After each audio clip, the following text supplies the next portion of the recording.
friends, it's Rana, and today I'll be reviewing a fantasy book that I recently read and enjoyed called City of Brass by S.A. Chakraborty.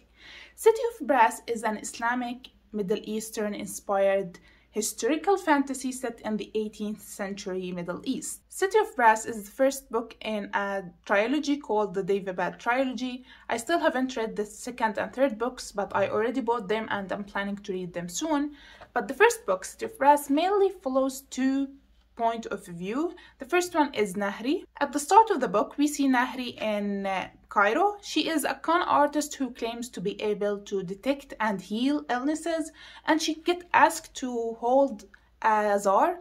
It is like an exorcism type of event for a young girl, and during the czar, she unimpulsively uses her mother tongue, which is a language she never heard anyone else use before, and she doesn't know the origin of her mother tongue. After that, on her way home, something bad happens, and she unintentionally summons a Jinn warrior called Dara, who tells her that she may not be completely human, and he takes her with him on a journey to Daevabad. Daevabad is a kingdom for Jinn in the desert. He takes her there to protect her from something evil following her. The other POV is by Prince Ali Zaid al-Qahtani. He is the second son of the Daevabad king. He is a devout Muslim, and he is passionate about the rights of Shafits, who are half human, half Jinn, who we can ironically call mudbloods. That's the main gist of the story. Obviously, it is way more than that, given that the book is long. It is 500 plus pages. So what I just said is just the tip of the story. But before I go and tell you what 3 things I enjoyed about this book and what 3 things I disliked about it, I just wanted to point out something I didn't expect while reading the book.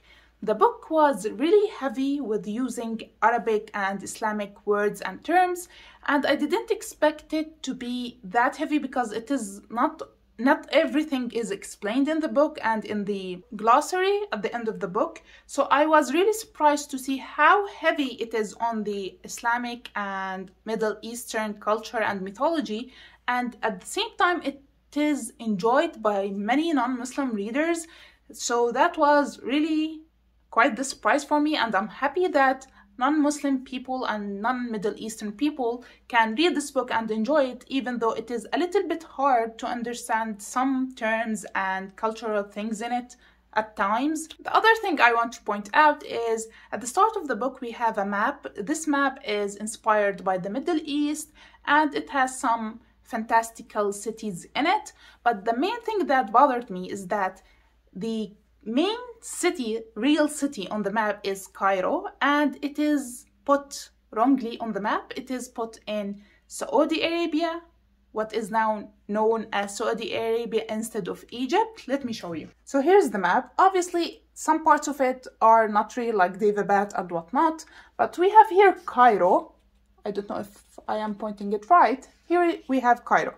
On this map, it is set on what is now known as North Saudi Arabia, and it is not supposed to be here, Cairo. It is supposed to be here in Egypt. I know it is a very minor detail, but it irked me a little bit when I opened the book and the first thing I saw is Cairo in Saudi Arabia. So, not a big deal, but I just wanted to point it out. Now, let's talk about the main 3 things that I liked and enjoyed while reading this book. The first one is the world building. The world building in here is really, really good. I loved reading about a fantasy world inspired by my own religion, culture, and Middle Eastern mythology. I never read anything like it before, and reading about Cairo at the beginning, the Dajla and Furat rivers, the desert, Ifrits, Jinn, and all the other stuff really made my little heart happy and proud at the same time. I even found a one-scene character, like a character that appeared for one scene, that is called Rana. I was over the moon reading that. I never imagined in my whole entire life to read my name in a fantasy book written by an English-speaking author. Because my name isn't that popular like other Arabic names like Sarah, Fatme, Zainab, Noor. These names are really popular in Arab countries. My name is used, but it is not that popular, so I was really shocked and happy to see it in this book. Also, I really appreciated all the talk about Islam and Islamic things without making it way too obvious and in your face, like talking about mosques, prayers, Nahri's hijab. Hijab wasn't used, the same word hijab wasn't used in the book, but it was described that Nahri covers her hair. Also, among other things, of course. Chakraborty did a really great job with all of that, given that she isn't actually Middle Eastern. Her parents are white American Christian people. She was born and raised in America. Then she later converted to Islam by herself in her late teens, early 20s, I believe. So she really did a whole lot of research about history, culture, and mythology of the Middle East to be able to write such a good, detailed fantasy book inspired by the Middle East. So props to her for doing all of that work. The second thing I loved about this book is the characters. So many fascinating and complicated characters. At first, I only cared about reading Nahri's chapters and found Ali's chapters to be a little bit boring, but I slowly found myself caring more and more about him until, in the end, he became my favorite character and I only wanted to read from his point of view. I really feel for him and what he is going through, and I pray and hope that nothing bad happens to him in the future books. On the other hand, Nahri, I really liked her at the start of the book and I kept liking her throughout the book, but when the love stuff started happening, I found her to be a little bit annoying. I don't know if it is just me or if she really was annoying, but overall she was a good character. As for Dara, I really don't know how I feel about him.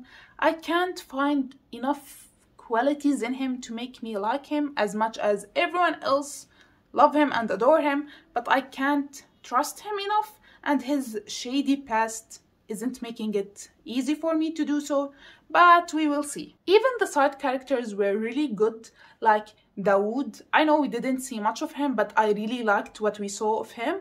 Also, we have Nisreen, Javeh, I think that's how we pronounce it because it is not really an Arabic name, but we will talk about it later.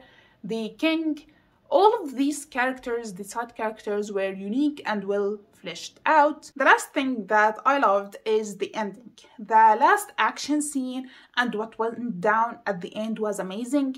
I loved the last line. It was so good. Even the last line in the epilogue was amazing and left me shook. I know it was heavily foreshadowed and I suspected that it's gonna happen, but then I forgot about it. Then boom, it is the last line and it happened. And I can't wait to read the second book, but I have some reading plans for October and November, so I think it may happen in December. Now for the things that I hated / really disliked in this book. The first thing and the most important one is the Islamophobia.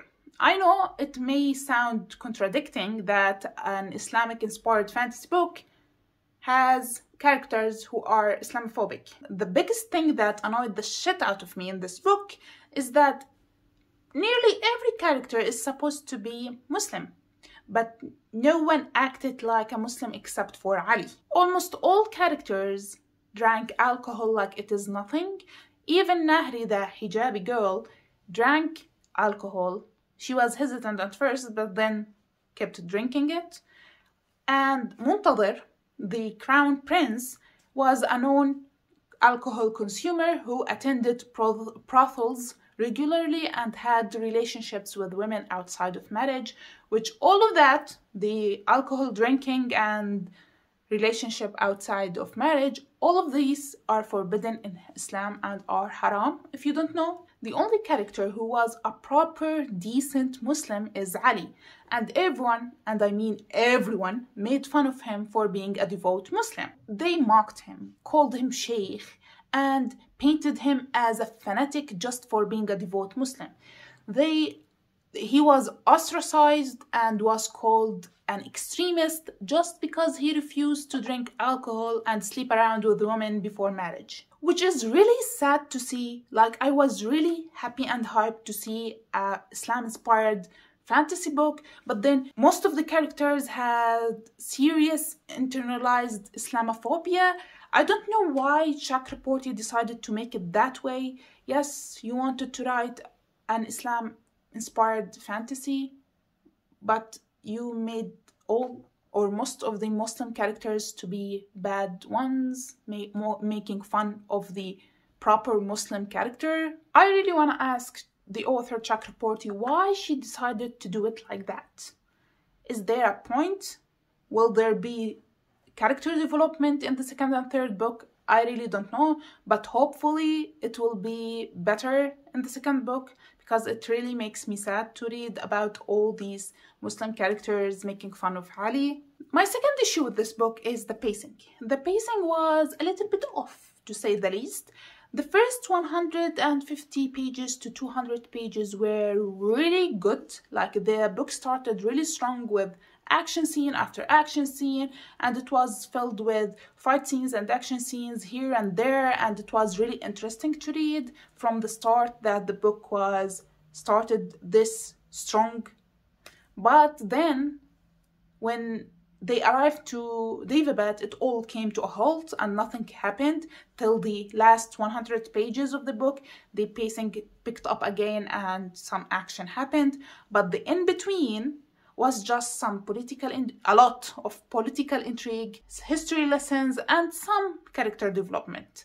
I would have preferred if the pacing was a little bit smoother. Last but not least, the insta-love. I don't like the insta-love trope, and two of the characters spent less than a month together, but they were head over heels for each other. And it didn't make sense. There was no reason for them to love each other aside from them finding each other attractive. They didn't even know their real personality, they didn't know their past, but they fell in love. And it didn't make sense to me, and it really bothered me. That being said, my enjoyment of this book was greater than my unenjoyment of it. So I gave it the book in the end 4 out of 5 stars. And from what I heard from friends and other reviewers, the second and third book are a lot better than the first one. So I have high hopes for the rest of the trilogy. And that's it for today's review. I hope you liked it. Please subscribe to see my future videos, and I will see you next time. Bye!